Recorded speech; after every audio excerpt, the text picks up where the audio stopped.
Welcome to the deep dive. You send us your sources, we dig into the really interesting stuff. Indeed. And today, we're looking at something pretty fascinating, actually.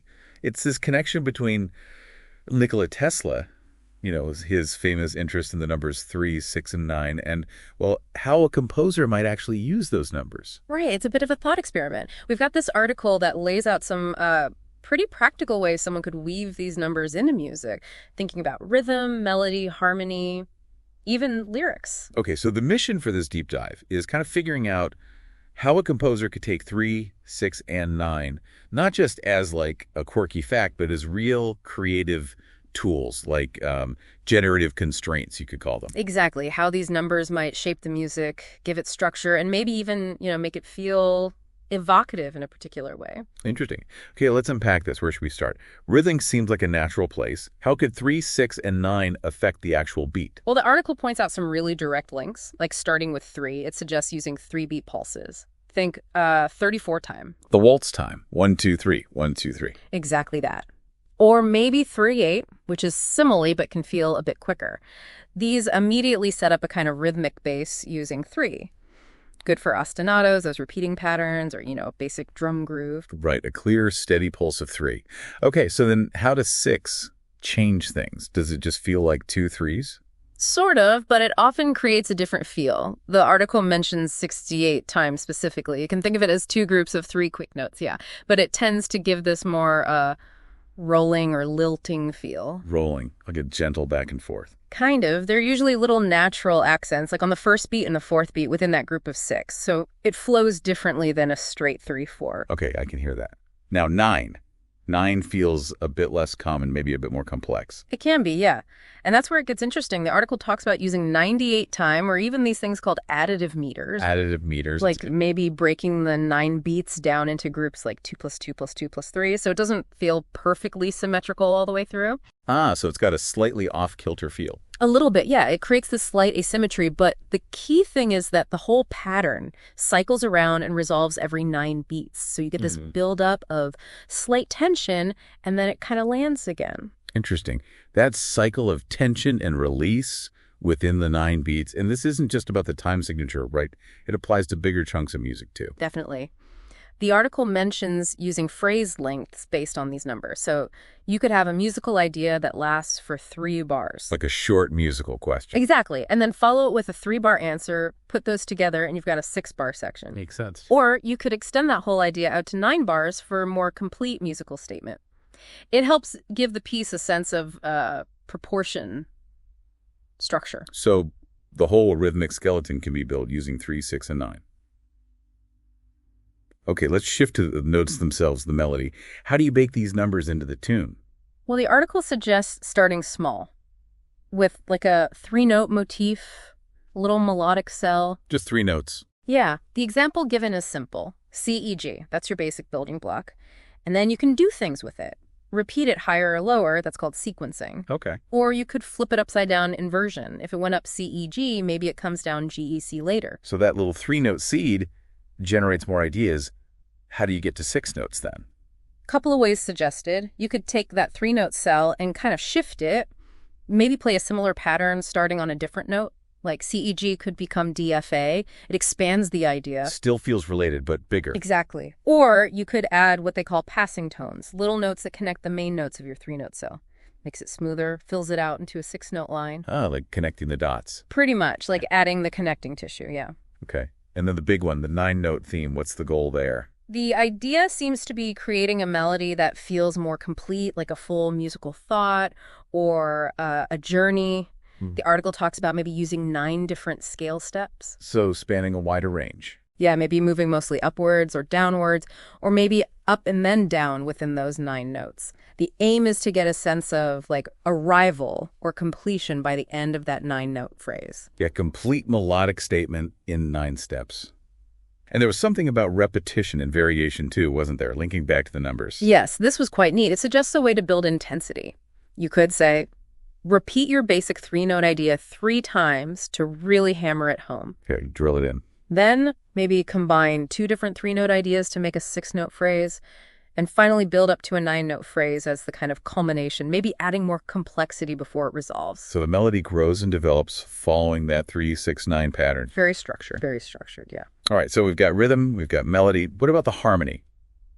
The chords underneath everything. Harmony is another really fertile ground for this. The article starts with the absolute basics. Triads, 3-note chords. Like C major, G major. Exactly. Progressions using just those simple IIVV triads are described as the purest embodiment of 3 in harmony. They're fundamental. The bedrock. All Okay. right. Then how do we get to 6 and 9 in chords? Well, the article brings in 6th chords next. Things like a minor 6th chord or major chords with an added 6th, like IV6 or I6. These are basically triads with one extra note added the 6th degree above the root. So like a C major chord, C, E, G, and you add the AC6. Precisely. C-E-G-A. It's 4 notes total, but that added 6th is the key feature. It adds a bit more color, richer sound than the basic triad. A step up in complexity. And ninth chords take it further. They sound lush, often. They do. 9th chords, like a V9 dominant ninth or a II9 minor ninth, bring in even higher notes. A D minor ninth, for instance, is D, F, A, C, E. 5 notes. That top note, the E, is 9 steps above the root, D. Hence the 9 in the name. Exactly. And the article notes these chords add tension, sophistication, just a fuller harmonic palette because you're using that wider range of tones. So the numbers are right there in the chord types. But it's also about how many chords you use in a sequence. Right. You could structure a whole chord progression based on these numbers, maybe a short, punchy progression using just 3 chords. Okay. Or maybe a sequence of 6 chords that takes you on a slightly longer harmonic journey before returning home. Or even a 9-chord sequence for a really developed section, perhaps building to a climax. So the number of chords in the loop itself follows the 3-6-9 pattern. Wow, it's quite layered. It can be, yeah. What about how those chords actually sound? The specific arrangement of notes, the voicing, and how they connect voice leading. Yeah, even down to that level of detail, the article mentions the standard practice of building chords by stacking thirds that's inherently linked to 3, in a way. It's true. It also mentions a specific technique called 3-note drop voicings. It's a way of arranging, say, a 4-note chord, so you get 3 distinct pitches spread out, often used on piano or guitar. Yeah. Creates a nice open sound, but still emphasizes that 3-ness. Interesting. So even with richer chords, you can hint at the 3. And what about using those 6ths and 9ths in the voicings? There's a cool idea suggested, alternating. Maybe use voicings that highlight the added 6 for, say, 3 bars, and then switch to voicings that emphasize the added 9th for the next 3 bars. Creating a harmonic rhythm based on 3-6-9. Exactly. It adds another layer of this numerical structure right into the texture of the music. Okay, this is really thorough. Let's switch gears completely. Lyrics, words. How on earth do 3, 6, and 9 apply there? Well, it's maybe a bit more about the overall form and rhythm of the text. The article suggests playing with stanza lengths. So using 3-line stanzas tercets, Okay. or 6-line stanzas sestets, and maybe saving longer 9-line stanzas for moments you really want to emphasize emotionally or thematically. So the visual structure on the page or the length of the verses reflects the numbers. What about syllables? This was a neat idea. You could try to create a progression, maybe have lines with roughly 3 syllables in the intro section. Short, punchy lines? Yeah. Then move to lines with around 6 syllables in the verses, and then longer lines, maybe 9 syllables, in the chorus. So the lines themselves get longer, creating a sense of expansion. That seems to be the idea, a kind of growing energy in the rhythm of the words themselves, mirroring the 3-6-9 sequence. That's subtle, but potentially really effective. Mm. And refrains, repeated lines. Same principle could apply. You could repeat a key phrase 3 times in the chorus, nice and simple. Drive it home? Or build it up. Maybe the phrase appears once in the verse, twice in the pre-chorus, then 3 times in the chorus proper. A gradual intensification. Right. And the article even throws out the idea of a final climactic moment where maybe a key phrase is sung in, like, 9-part harmony. Wow. Okay. That would be powerful. So the article gives a kind of sketch, doesn't it? An example putting all this together. It does, yeah. A hypothetical piece. It's useful to see how it might actually work in practice. It outlines an intro, verse, and chorus structure. Okay. Walk us through it. The intro. The intro is designed around 3. It's 3 bars long in 34 time. Simple piano playing a 3-note motif with a soft pad playing a basic triad. Very sparse, very focused on 3. Establishes the core idea. Then the verse moves to 6. Correct. 6 bars long, shifts to 68 time for that rolling feel. The melody uses 2 3-note cells, making a 6-note idea. Harmony is a 6-chord loop, IV, 7, and the lyrics are in 6-syllable lines. So 6 is the organizing principle for that whole section. Pretty much woven through everything, yeah. And then the chorus brings in the 9. Right. 9 bars long, 98-time signature, that's slightly more complex rhythm. The melody is a 9-note ascending theme, reaching higher. The harmony uses richer chords like V9 and I9. And the article notes there are 9 distinct pitches sounding across those chords. Lyrically, it's a 9-line stanza, highlighting the main message. So it builds through the sections, 3, then 6, then 9, getting more complex and expansive. The article concludes by saying this approach could create music that feels both mystical and organically coherent. What do you make of that phrase? Well, the organically coherent part makes sense, right? If you're consistently applying this 3-6-9 logic across rhythm, melody, harmony, even lyrics, it should create a strong internal unity. Everything feels connected. Like it grew from the same seed. Exactly. The mystical part.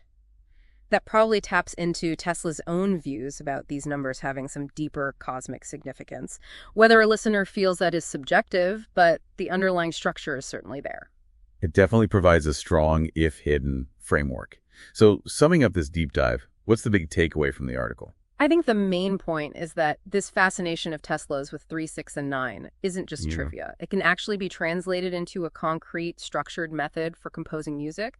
The article provides a toolbox, really, showing how to apply these numbers to almost every aspect of a piece. A systematic approach derived from a perhaps unconventional source. Precisely. It's a framework for exploring creative constraints. Okay, so here's a final thought for you, the listener. Could deliberately using constraints like these numerical patterns actually unlock new creative pathways? Could imposing rules sometimes lead to more interesting, maybe even more profound musical expression? It's that classic idea, isn't it? Sometimes having boundaries forces you to be more inventive within them. It pushes you away from your default habits. Makes you think differently, something to chew on, perhaps as you listen to music or even if you create it yourself. Explore these ideas, see what you find. Thanks for joining us on this deep dive.